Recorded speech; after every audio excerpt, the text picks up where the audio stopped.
CBI నుంచి 2 ఆఫీసర్లు, రాష్ట్ర ప్రభుత్వం నుంచి 2 ఆఫీసర్లు, కేంద్ర ఆహార భద్రతా సంస్థ నుంచి ఒక అధికారిని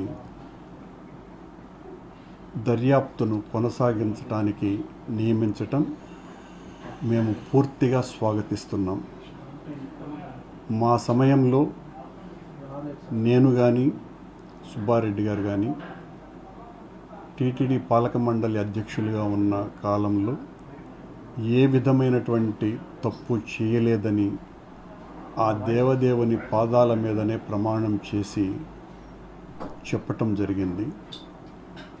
కేవలం దురుద్దేశ్యమైనటువంటి ఆలోచనలతో ఈ రకమైనటువంటి ఆరోపణలు మా మీద వేసి ఆ నిందను తుడుచుకోవటానికి మా మీద బురద చల్లటం అన్నది చాలా అన్యాయమైనటువంటి విషయం. ఈ ఆరోపణ ద్వారా దాదాపు 140 కోట్ల మంది హిందువుల మనసుల్లోకి గాఢంగా వెంకటేశ్వర స్వామి ఆలయ ప్రతిష్టకే మచ్చగలిగే విధంగా అందరూ భావించేటువంటి పరిస్థితి ఏర్పడింది. దీని మీద మా వాళ్ళు సర్వోన్నత న్యాయస్థానానికి వెళ్ళటము, సర్వోన్నత న్యాయస్థానం దీని మీద చాలా స్పష్టమైనటువంటి ఆదేశాలు ఇవ్వటము జరిగింది. రాష్ట్ర ప్రభుత్వం నియమించినటువంటి సిట్ ఏ విధంగానూ కూడా న్యాయం చెయ్యదు అని మా భావన, అదే మా వాదన. ముఖ్యమంత్రిగా చంద్రబాబు నాయుడు గారు ఆయనే ఒక తీర్పును ఇచ్చి నెయ్యిలో పశువుల కొవ్వు కలిపారు అని తీర్పు ఇచ్చిన తర్వాత ఆయన నియమించినటువంటి సిట్ ద్వారా ఏ రకంగానూ కూడా సరి అయినటువంటి దర్యాప్తు జరగకపోవటమే కాకుండా ఖచ్చితంగా నిర్దోషులను దోషులుగా నిలబెట్టే ప్రయత్నం కూడా జరగవచ్చును అన్నటువంటి భావన అందరిలోనూ కూడా కలిగింది. కానీ ఈ రోజున సర్వోన్నత న్యాయస్థానం ఈ రకమైనటువంటి ఆదేశాలు ఇవ్వటం మూలంగా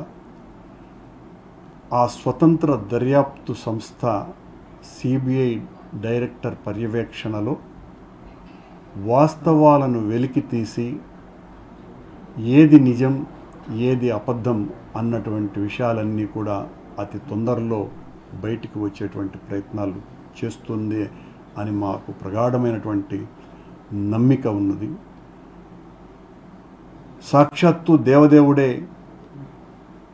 ఆ శిఖరవాసుడే, ఆ వేదమూర్తే, ఆ శక్తిమూర్తే సర్వోన్నత న్యాయస్థానం ద్వారా ఈ రకమైనటువంటి తీర్పు ఇచ్చి వాస్తవాలను వెలికి తీసేటువంటి ప్రయత్నం చేసింది అని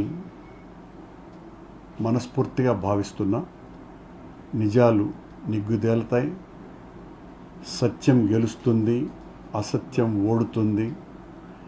అబద్ధాన్ని నిజం చేయటానికి ఎంత తీవ్రంగా ప్రయత్నం చేసినా అది ఇతర విషయాలలో అబద్ధం నిజంగా మారవచ్చునే కానీ ఏడుకొండలవాడి ఆలయంలో ఇలాంటి ఆటలు సాగవని, ఆయన అలాంటి వాటిల్ని క్షమించడని, తన ఆలయ ప్రతిష్టకే మచ్చగలిగించే రీతిలో ప్రవర్తించేటువంటి వాళ్ళ మీద ఖచ్చితంగా చర్యలు తీసుకుంటాడు అన్నటువంటి నమ్మకం మాకున్నది. ఈ దర్యాప్తు సంస్థ ద్వారా పూర్తిగా నిజాలు బయటికి రావాలని కోరుకుంటున్నాం, వస్తాయని ఆశిస్తున్నాం. అంతా మంచి జరగాలని వేదమూర్తిని ప్రార్థిస్తున్నాం. అంటే సార్ అది ఏఆర్ డైరీ ఏదైతే మొదటి ధర్మాసనంలో కూడా ఒక పిటిషన్ ఇస్తుంది.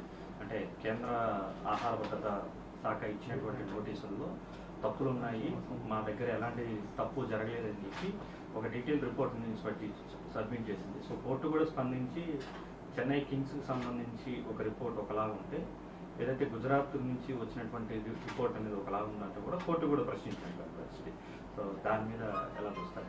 అంటే నేను దాని మీద పెద్ద లోతుగా నేను అధ్యయనం చేయలేదు కాబట్టి నేను స్పందించలేను. కోర్టు ఏ రకంగా చెప్పింది ఏంటి అన్నది మీరు చెప్పేటటువంటి వాటిని బట్టి ఏది ఏమైనా కూడా ఇప్పుడు మేమేమి ఏఆర్ డైరీ తరఫున ఒకళ్ళు తప్పించుకోము, మాకు సంబంధించినటువంటి అంశం కాదు అవన్నీ కూడాను. మేము జరుగుతున్నటువంటి ఆరోపణలలో నిజమెంత అన్నటువంటి విషయం బయటికి రావాలి. మాకు ఏ సంస్థ ఏంటి అన్నది అనవసరమైనటువంటి విషయం. మీరు గుంపగొత్తగా మా హయాంలో నెయ్యికి బదులుగా ఆవు నెయ్యి జంతువుల కొవ్వు వాడారు అని చెప్పినారు. వాడలేదు అన్నది మా వాదన. వాడలేదు, ఎట్టి పరిస్థితులను వాడము. ఎంత నీచాతి నీచుడు కూడా ఇలాంటి పని చెయ్యడు, ఎంత దుర్మార్గుడైనా కూడా. ఆరోపణలు చేసినటువంటి వాళ్ళు మాత్రం ఇక వాళ్ళ ఇంగితానికే ఇది వదిలేయాలి. ఇంత దారుణమైనటువంటి అపవాదులు కూడా వేయగలరా అని దీని మీద భగవంతుడే ఒక తీర్పు ఇస్తాడు.